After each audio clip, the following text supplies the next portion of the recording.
میں نے بڑے بڑے حکیم دیکھے ہیں, بوڑھے بوڑھے ایسی فٹنس. ہمارے محلے میں ایک حکیم, ہاں یہ مطلب نہیں ہے کہ ہر حکیم اس قابل ہے کہ علاج کرائیں, ان میں بڑے بڑے فراڈی بھی پڑے ہوئے ہیں بھائی.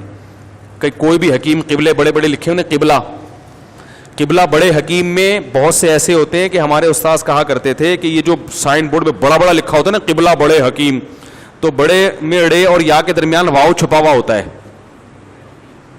سمجھ رہے ہیں؟ ڑے اور یا کے درمیان کیا چھپا ہوا ہوتا ہے؟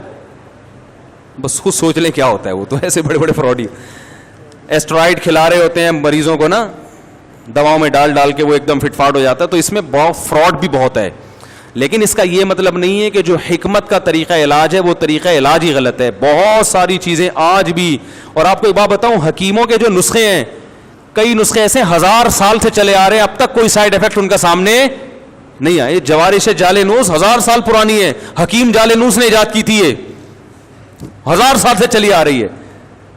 کہ نام کتنا اچھا ہے, جوارش جالینوس ہے بھائی. اور آپ کو بتا دوں 2-4 چیزیں گھر میں لا کے رکھ لیں, وہ کھایا کریں. اور کیا کھائیں آپ؟ خمیرہ گاؤ زبان, یہ صبح ناشتے کے بعد ایک چمچہ کھا لیا کریں.